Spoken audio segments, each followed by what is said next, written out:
Okay, so in this video, we'll be looking at how spacing affects speed of your objects and animations. So before we get started, you want to make sure that the width and height of your animation is 64 pixels by 64 pixels. Then I'm going to select thick line, and using the line tool, I will draw a floor. And I will also draw a vertical wall in red. Then on the right-hand side here, I will rename the layer to background by double-clicking and typing background. And I will actually even create a new layer called ball by pressing the little plus sign and double-clicking on the layer name and typing ball. Then I can swap between which layer I'm selected by clicking on either one of these. And the main layer that's selected is the one that's in yellow. So make sure that the ball layer is in yellow. Then I want to go on the left here, select the circle tool, and I will create a ball, and I will shade it as well. Now that the ball is shaded, I will go on the left-hand side here and select the hand tool. And with the ball layer selected, so with the ball layer yellow, I will move the ball to the bottom left of the screen, but I make sure that the entire ball is within the frame. Then I will duplicate the layer, move the ball to the right, duplicate the new layer, move it more to the right, duplicate the fourth layer, move it to the right. And if you look at here at the top right, you'll see that it's rough, it's not smooth. And the reason for why it's so choppy is because there's a lot of spacing between our frames. So if you look at frame 1 and frame 2, the distance between them is quite big. So if I can add a new frame in there and kind of close the gap a little bit, it will be much smoother. So that's what I'm going to do. I'm going to duplicate this frame and add it between frame 1 and 2 and also move it between frame 1 and 2. And while I'm doing that, I'm making sure that all of these frames are evenly spaced between one another. So I have a 1 pixel wide gap of an overlap between all of my frames here. Then when I get to the wall, I don't want the ball to go through the wall, so I will just position it to the left.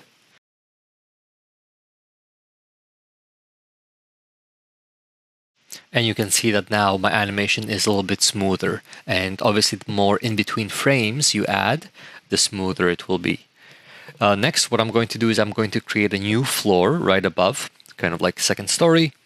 And I will create a new ball. And that ball will then hit the wall, and then it will bounce back, but it will slowly slow down on its way back. So it will not go out of frame on the left-hand side. So what we're going to do now is go back to frame 1, scroll all the way up, select it. Then make sure you select your background layer, and then back to the line tool, make it thick. I'm going to make it black, and I'm going to draw a new floor kind of in the middle of my page. Make sure you leave enough room at the top because you will actually have a third floor later as well. But now you might notice, okay, so I drew my floor, but it's not appearing on my other frames. So do I have to redraw it across all 20 of my frames? Well, no, there's a shortcut. So on the left side, select the rectangular lasso tool, then click, hold, drag across your screen to make sure you select your floor, and then press Ctrl C to copy, and then go to frame 2 and you will paste it. Ctrl V to paste it. Then go down to frame 3 and paste it there as well. Go to frame 4, Ctrl V. Frame 5, Ctrl V, and keep going down. A fast way of going to the next frame, instead of having to go to the left side here and having to constantly click on the frames, is just press the down arrow. So down arrow, Ctrl V, down arrow, Ctrl V. Okay, and now I have to create my new ball. So what I will do is I will create a new layer by pressing the plus sign. And double click, I will rename it to ball number 2. With that layer selected, so make sure it's in yellow, I will go to the circle select tool and I will make the thickness thin. Then I will also fill it with a different color, and I will also add some highlights and some shadows. Then I'm going to select it with the rectangular selection tool. So I will select it, copy it, Ctrl C, and now I will take the hand tool and move it to the left to line it up. And I will start animating it moving to the right. So on frame 2, I will paste it. And because now it's going to be slowing down, so I will leave a little bit more gap. but then the gap will get smaller and smaller. So here I have a gap of 3, and then there I have a gap of 2. So the next one should be a gap of 1, and then a gap of 0. But again, there's an overlap with the wall, so I will just move it to the left. And on the next frame, when it's coming back, it's returning, it will be a gap of a negative number, so -1, -2-ish. New frame, even more of a negative gap, so they're overlapping more overlap. And then the final piece will be the ball standing on top of each other. And now for the remaining frames, I will just paste the ball here, but I will just leave it on top of one another.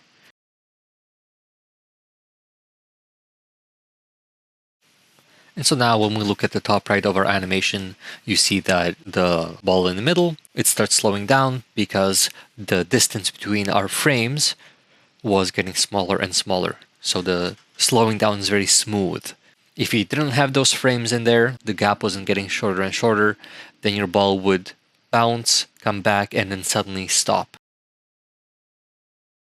Okay, now it's time to make the third floor. So select layer 1, select your line tool, thickness, thick, and then choose the color black. Then make sure that you have the background layer selected. Draw your third floor.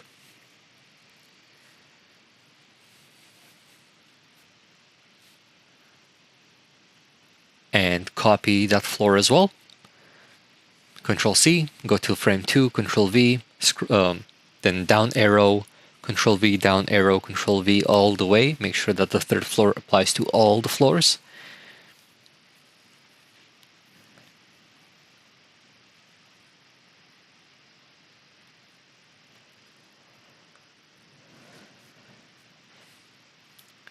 Then go to frame 1 and draw your ball. Now, when I recorded this, I made the mistake of not creating a new layer. So here what I'm doing is wrong because I'm drawing the new ball on the same layer as the background. So I will not be able to move it. And you'll see what happens right here. And you'll see what happens right here when I try to move it. So here I'm about to try to move it and you see that the whole background moves as well. And I don't want that. So make sure you create your new layer, layer number 3, and create the ball in there. So I will not show you me doing this. You will have to do this on your own. The motion of this ball should be that it's slowing down and it stops just as it hits the wall. So I don't want it to bounce. I don't want it to stop short. It needs to stop as soon as it hits the wall. And here you see an example of that. But it is your job to finish the animation here. And yeah, that's it for this video. Good luck.